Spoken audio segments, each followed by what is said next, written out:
Nerf Clan, it's Ronan. Welcome back to the channel. Video I've been thinking about creating for a very long time after some recent buffs occurred in the mediums. So the question is, what is the best medium in Blitz? Is it the Leopard 1 DPM amazing cannon? Is it the armored E50M, the fast and somewhat armored Object 140 or T62? Is it the versatile STB1 or the French missile rocket AMX 30B? Well, did lots of reviews and I will compare them momentarily, but I'm going to start with the top 5, and in number 5 comes in a really good tank that is often not viewed, in my opinion, as a good tank. It is the AMX 30B. AMX 30B boasts a lot of great features in the tank. It's obviously got 350 alpha. It's got a -10 gun depression. It's got a good turret, other than this gigantic hatch that is a weak spot. It was buffed not too long ago. And overall, the 30B is just a great tank. So we're going to start this off with Jet driving the 30B. We're going to do a replay for every top tank. Not every replay is crazy good, but they will whittle down to our best. This replay is really good, but this will whittle us down to what, in my opinion, is the best medium in Blitz. Feel free to make any complaints, channels, or other things in here in the chat, or you can complain in Blitz or in Discord like you normally do. Right off the bat, Gent is not in Hellas, and he goes to the med side. That makes sense. And he takes this position, which I really like as well. I think maybe I've learned it from Gent. Spots and gets out of dodge because it's not a good position. You can see that the 30B mobility is just really, really good. His tank is really fast. You probably best compare this to the Leopard 1. It does not have the cannon of the Leopard 1, however, but it does have a turret that can withstand shots. And I think that the people forget that about this tank, is that this turret actually, aside of the hatch, which is not as easy to pin as it used to be, it's got a very decent turret. So what you're kind of giving up with the Leopard in terms of DPM and cannon accuracy, you gain in terms of having a really nice turret. And by the way, that was a hell of a shot, Jen. Not only that, you just demonstrated this cannon still is very, very good, just as I was kind of talking shit about it. And so you see how Jen is using the tank to position himself between these two hills. You got the gun depression. You're a low silhouette tank as well, so you can stay low behind the hills after your shot. And that's some terrific advantages to the tank. This T57 is just ignoring Gent, letting him pound 3,000 DPM into it, which is just never a great idea. Again, he turns a turret. You see Gent gets a beautiful shot there. And you're gonna get to see some terrific shots from Gent here. He's got to get out of there. That mouse is pushing. Watch this. PC auto aim, I believe. And Gent just shoots him and flies off there. That was one of my favorite shots I've seen in a while. His toonmate, Akaza, just passes away. And Gent has got to go. There's a mouse there. Look at that shot on the mouse while moving. I believe this tank has very good on movement dispersion. And that kind of brings into the question, I mean, what do you look for when you're looking for the best medium in the game? We'll talk about that in a minute when I compare them all. But ultimately, you want a tank that can shoot on the move. You've got a tank that's fast, and it's got a good cannon, and it can take a shot or two. I think that's the crippling part of the Leopard 1, which is obviously in the top 5. But the Leopard 1 is not number 1 because it cannot take a shot. You really can't you can't haul anything. It's got a turret that can be shot. It's got everything. There is that T57. Gent pops the hatch there. 4-on-4 right now. B-cap, good point lead. And to watch is how Gent is just working this tank. I mean, working the ground. I mean, he has done a complete circle around the map. He's gone to sea. He's come back. And this tank makes it look easy because of its speed. Good cannon. I mean, he's just pounding people. I mean, he's already at 3,000 damage. Lots of meat left on this bone. There's an Object 140 over there. Gent can't get him and takes a nice shot on the side of the mouse. Now I will say again, hey, none of these mediums, maybe the E50M is the exception, can really take a hit. And if you're looking for a medium that can take a hit, I think you're looking for wrong kind of tank. It's not going to be the best tank, because the point of a medium is not to be able to withstand hits. It's to be able to shoot and get out of the way, maybe hold a ridge, sure, but not to take a hit, not to bounce shots. There are exceptions, obviously. You know, the Dingo, the RAAC tank, for example, is a terrific tank for taking hits. And any of these tanks haul down, especially like the STB or obviously the 50M hull down can do a lot of bouncing, but not the point of a medium tank, and that is not going to be considered here. Also, one last comment is I did kind of combine the M48 pattern and the M60, and I'm going to do the M48 and the M60, which is now better, not by much, but is better. And T62 and Object 140, although they are different tanks, I am using that. Gent is won this one through just beautiful workmanship, beautiful work in general. This one is all over. Gent hits him again while moving, makes it look so easy. Great camo, Gent. 5,000 damage as though it wasn't even close. And Gent with a massive carry here on the MX-30B. So for those of you who didn't think this should be considered, I hope you saw that game and realized why this tank is. All right, that was 5th place. In our 4th place, before I do the comparison, I'm gonna watch one more, is the Leopard 1. Leopard 1, this is Anime playing the Leo 1. This tank is, you know, the funny thing about the Leo 1, it is a medium, but it is close to a light, and it's as medium-ish as it takes. This tank, however, is, in my opinion, the best offensive weapon in Blitz. It's got 3,600 DPM. It's got a laser cannon with dispersion of like 2.25. It's got terrific mobility, just absolute insanity in terms of mobility. It's got gun depression, it's got gun elevation. It just has everything offensive that you want. If you position it in the right spots, you will do ungodly amounts of damage. Many of you obviously have the tank, so it's nothing new to you. But I love the tank, nice little blending shot there. I don't think that got anything. The problem with the Leopard 1 is even this turret, which looks like it could withstand a shot, the only spot that's going to withstand a shot is actually the gun mantlet, which obviously has spaced armor and can take a shot or two.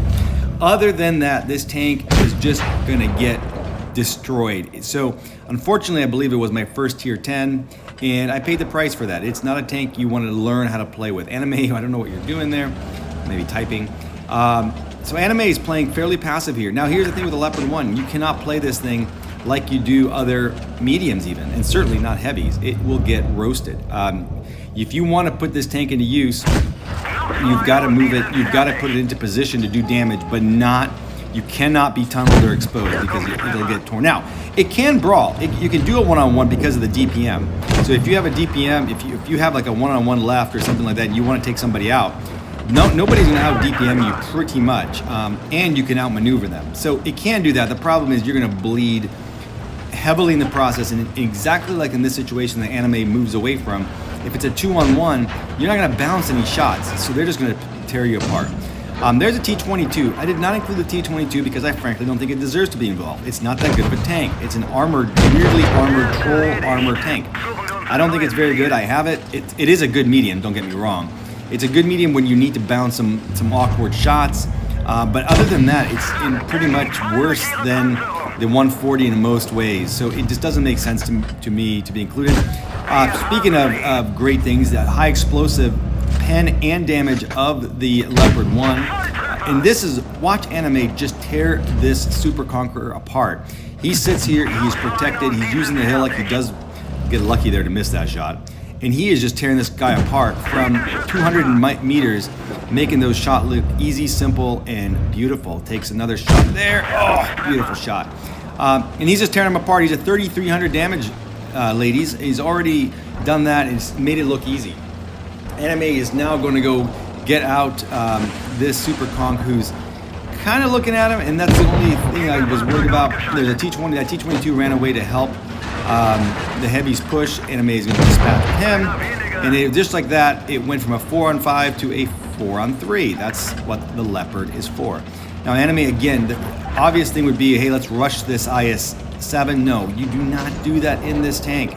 If you expose your sides or your rear to any decent player in this tank, even in a light, you are going to get massive damage done to you. You can't do that. Use the characteristics of the tank. It's got just an amazing cannon. It's got good mobility. Change your spot. Go do it again. The Leopard 1 is really is, again, I think arguably the best in the tier. You're getting to all these are all arguable. Okay, 3-on-3 by the way. But I just think the lack of armor is why it is not, in my book, number 1 and remains in this countdown number 4. Anime uses the mobility to get out. He's still got 1,500 hit points. I will say Leo has a lot of hit points. I think it has more hit points than the rest, if I'm not mistaken. We'll compare in a second. And that definitely helps it with some of its challenges. We are 3,800 damage. It is a 2-on-3. Anime got out of there. There is a full health IS-7. That is, I believe he is 250 meters. I can't tell if Anime is spotted or not. 250 is right around the limit, so if he can stay there a while, he can potentially get some more shots. And he's doing what this tank can do. This is a farming tank. It's one of the best farming tanks, sniping, farming, whatever you want to call it, in the game. You've had an amazing cannon. I mean, you don't need to do anything but this. His teammate, though, in the E100 needs to do more to help here. Anime sticks with APCR, does not go for the cheek shots, but there is a good example of what this tank does. Look at that shot right through the spaced armor of the gun mantlet. So that's the world of playing with the Leopard. E100 is getting rushed by the IS-7, the Hori, and the other E100, enemy E100. So there's a lot of challenges here. Anime, in my opinion, is playing this right. You cannot rush in, you will lose. You just simply can't. He is trying to do what he can, but now he's got a 1-on-3. He's got an E100 with 653 damage, IS-7 that's like 3/4 damage, and then that whole read. So there's a lot of work to be done. There is 2 minutes left on the clock here, but not a lot of time to actually dispose of the DPM. You need a lot of DPM even just to make this happen. And the biggest challenge here is you're going to lose, 600 or so HP for every shot you take, so it's very tricky. Anime's playing this conservatively, trying to pull out the Kalamanov, question for you, will he do it? I think most of us would agree that, I would say Anime, quit typing when you're in a 1 versus 3, who gives a shit? Let those morons do what they're going to do. There is as I said, nearly 600 HP, but he does clear the whole read. He needed to do that, and he is clearing his camo. Trying to clear his camo, and then he gets going. I think the E100 started capping here. The E100 would have been doable if he didn't have the IS-7. The problem with the IS-7 is it's got great armor and terrific speed. And so for a Leopard, you're not going to pin all your shots against an IS-7 unless you're lucky. And the IS-7 has the ability to just chase you down. So there is the E100. Anime spends a bit too much time here getting into a perfect position to snipe him. I don't know why you did this, Anime. You may have to explain that to me. But I guess he doesn't want to get shot at or to die since he only has 348 hit points. I would have just poked out, shot, and jumped back. Anyway, 6,400 damage. There's the E100. Anime is trying to get a shot into the side of him, and but does not clear him with a shitty low roll. The Alpha is 350. He shot at 312. That is just one hell of a bummer. Too bad they doesn't have the platinum shells or whatever those are. There comes the IS-7, as I mentioned. I knew that was going to be a challenge. He's got 952 HP, and unfortunately, as you guys can tell, we are out of time. I don't know if Anime would have been able to pull this out, but he made it one hell of a close game, and good for you, buddy. 6,700 odd damage in this one. I think that's a good description. 7167 damage. 1641 base. It's a hell of a game. I think it shows what the Leopard can do. All right, let's do a quick comparison here between all the tanks. I'm using the M48 Patton as the base and then the comparator. So the 30B you can see has quite a bit less DPM even than the STB1. It's probably one of the reasons that it's a number 5. Their pen values are all pretty similar around that 240, 250 mark, and the Alpha 350 for all of them but the Object 140.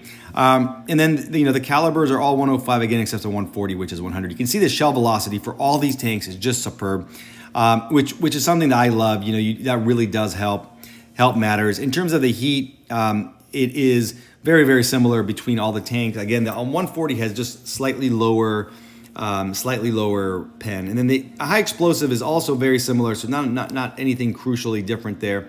Actually, for whatever reason, the 140 actually has higher alpha.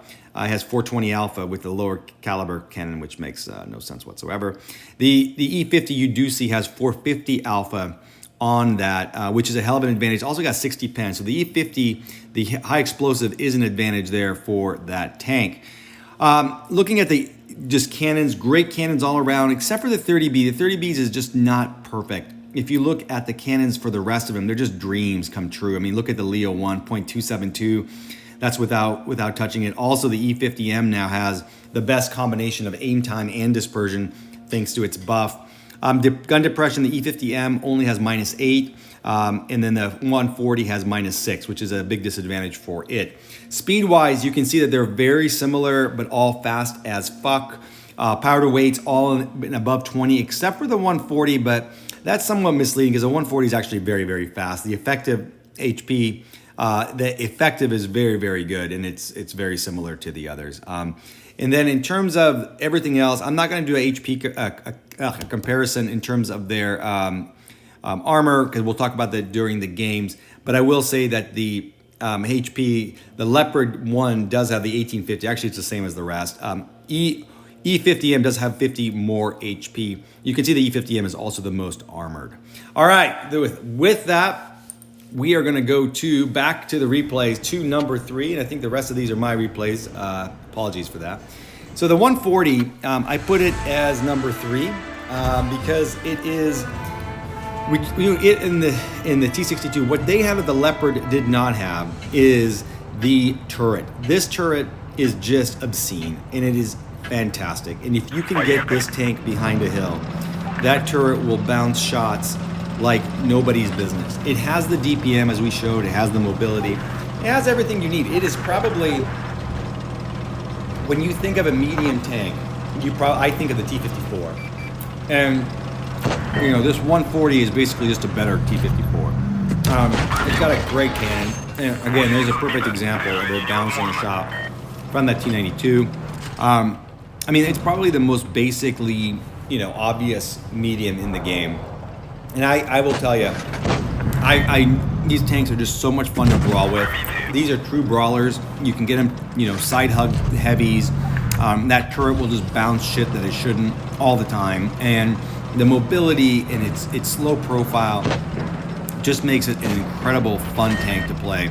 The -6 gun depression on the 140 is its challenge, and I wouldn't be surprised if they buff it. That was bullshit. I wouldn't be surprised if they eventually buff it to keep up with the M60 and even the T62, which now has -7. I got a tank behind me here and the IS-7. He shoots me. He gets shot. And what I would say is I had no fear of him pinning me again because I was just going to put that right in front of me. But there is a very simple way to kill a dumbass in an IS-7. Actually surprised I didn't take more damage. There's that amazing turret bouncing a shot from the AMX-30ER, and I had to get out of here. The mobility of this tank, I am surprised that, the power to weight did look lower, but I can tell you effective power to weight, this tank is every bit as fast as the other mediums. It's not as fast as the Leopard 1, but it's very, very, very close. And one thing I like about the 140 again is just the ability to use it's got a strong upper plate. It wouldn't bounce a shot from 183 or anything, but it's got a strong upper plate and a good turret. So I'm less scared of poking out and trying to get a shot off on this 183. That was a shot in a prayer. This 183 than I am, for example, the Leopard 1, which I'm really genuinely concerned in the Leopard 1 of getting heshed for 1,400 damage in my turret from a 183 or Jaegeru. This game is already a 5-on-3, not too much left here. I'm trying to think of anything else to say about the 140. I think that's about it. But it's I would say if you do not own either the T62A or the Object 140, you should. It is not only some of the best tanks in the game, but also I think the grind there, the T54 is just such an epic, iconic tank. Really makes you learn how to play with lower gun depression to working to get shots there, catch that ER, the AMX 31 ER on fire, and I think all that's left is this Kronwagen. I did like 3k damage, nothing special here. I think I try to ram this guy for the kill. That probably isn't a great idea, but actually did more damage than I suspected. All right, well that is the caught him on fire again, so I'm not quite sure why I was catching everyone on fire. But so that is the Object 140. So the real decision here is what is number 1, what is number 2. That's all that's left. And while it was close for me, the number 2 tank in the second best tank in the game is the E50M, the number 2. Now it's not number 1. I think the M60 right now is the king. But this thing is so goddamn good. And I think the difference between the two is that the E50 is more of a heavy. It's such a big tank, and it plays almost heavy heavy-like, but with one of the best cannons in the game. Its mobility is a little bit slow, and I think that's part of it. It does get up to a good speed, as we showed. Its top speed is very respectable. However, it takes you a while to get there, and it feels when you're playing this tank like it's a heavy. The other piece that I struggle with the E50M is honestly its turret. It's got, you can wiggle and avoid some shots to the turret, but there are spaces there that good players will pin you all the time. So it's a weird tank because it's one of the best rammers in the game. You want to drive into that Sheridan right now and just smash into him as hard as you can. The problem is that you can get penned right in your front of your turret, which the big advantage to the 140 and also the M60 that that turret can withstand quite a bit. I mentioned earlier, the HE pen is a huge advantage. Alpha in general is fantastic, 350, and I will tell you, if you've never rammed anyone with an E50M, there's probably nothing more satisfying. This tank is the best rammer in Blitz. If you get it going 50, 60 km an hour, 50 kilometers an hour, and you ram into almost anything, including, well, maybe not a mouse, but anything but, you are going to do ridiculous amounts of damage. That front armor helps it withstand all kinds of damage from rams, and it's one of my favorite things to do in the game. The -8 gun depression is also extremely helpful. You can snipe like nobody's business if you can find a little hillock like there. You just need people to poke out. And the E50M is also, in my opinion, probably the most versatile tank in this entire game. You can play it like a heavy, you can play it like a medium, you can snipe with it, or you can play relatively on close. I wish to God that they had a different turret, but that is the balancing act here. And I think tier 10 is still fairly well balanced, more or less. And so that's also quite fair. I'm trying to get this thing in position to do some damage. There's a bounce. By the way, I criticize the turret, but listen, this thing's gonna bounce like crazy, especially from a distance. And there is just a ridiculous shot that very, very few tanks can make. You will bounce lots of shots. This 50 TP has no chance to pen my turret from that distance. It's going to require a miracle, and you're going to require heat as well, or some type of APCR to pen the turret of these things. I just don't love it. Easy shot there into the 121B, and just look at the simple versatility of the tank. It's fast enough to poke and shoot. There is a shot. I don't know where I got a shot there. I got a shot at my side. Okay, that makes sense. It's got big sides, by the way. That fairly obvious. There was a tracking shot. I don't think I played this that well, but I don't know. We were winning, whatever. I was actually trying to get some spots here. And there is the TP. I was trying to get hack shots there. That's kind of wishful thinking. Figured he would eventually just go out. And there's that awesome DPM, nearly, I think, 3,400 DPM. With most of these tanks, you could calibrate or use the rammer. I think you can do both. I mean, it's got a 6.4 second reload. It probably wouldn't hurt to calibrate just so you can get certain shots in. However, I think that most people would say that if you use a rammer, you're just going to shoot again in 5 seconds, so it's not the end of the world. I would honestly call with these tanks, I would really say it's dealer's choice. There's no wrong or right way to do it. I was trying to survive here, so that's why I didn't chase out. Easy on the move shot there by the 50M. I think I was just trying to decide how I get the most kills here. That 50 TP was basically gone. Can't remember if I killed him or not. Looks like I did. And then there is that mouse left, but this one is all over. And we win. Great tank, 4,200 damage easily. That wasn't a special game of any or at all. And there is the number 2 tank. Excellent tank overall.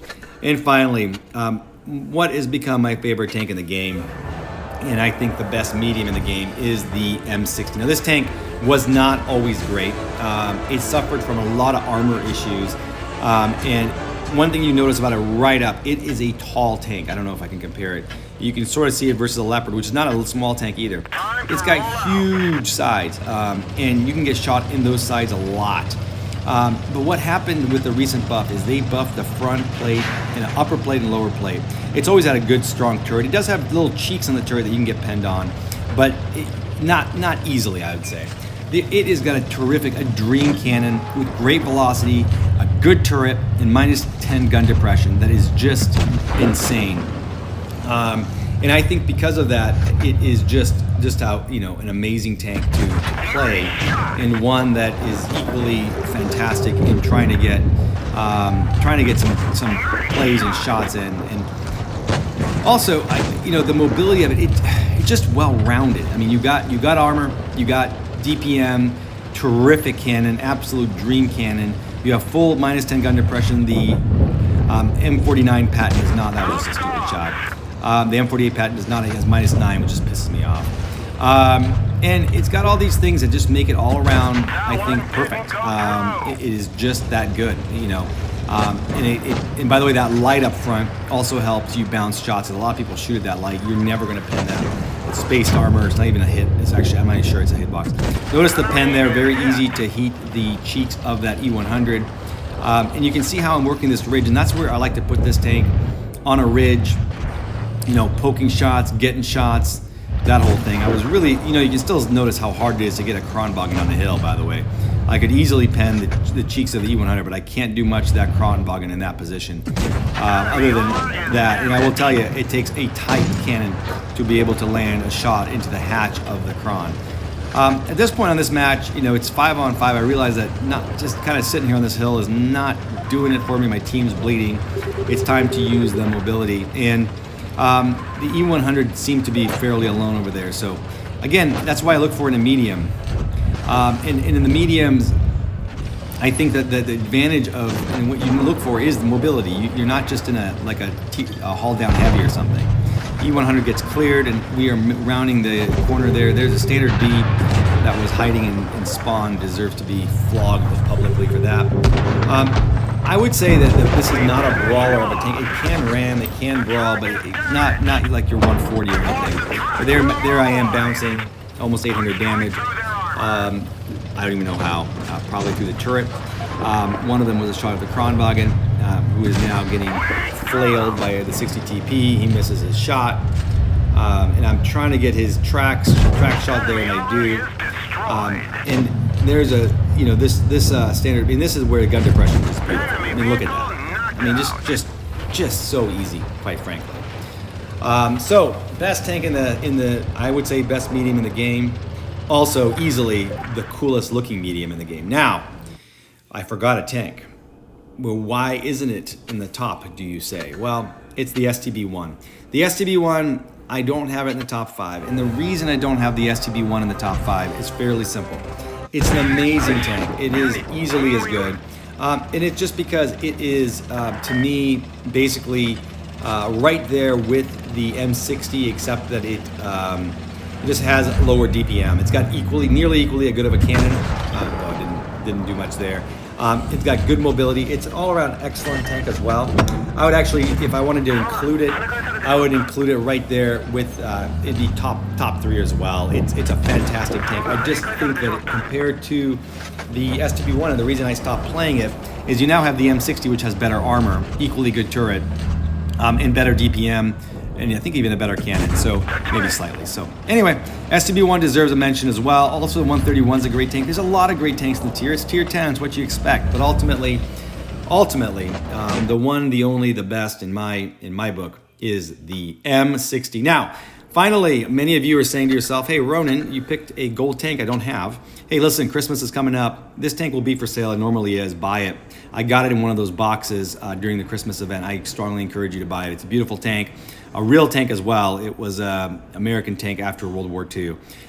Beautiful, awesome tank. Hope you get it. Hope you like the countdown. I don't do a lot of these, so I hope you enjoy it. Thanks for watching.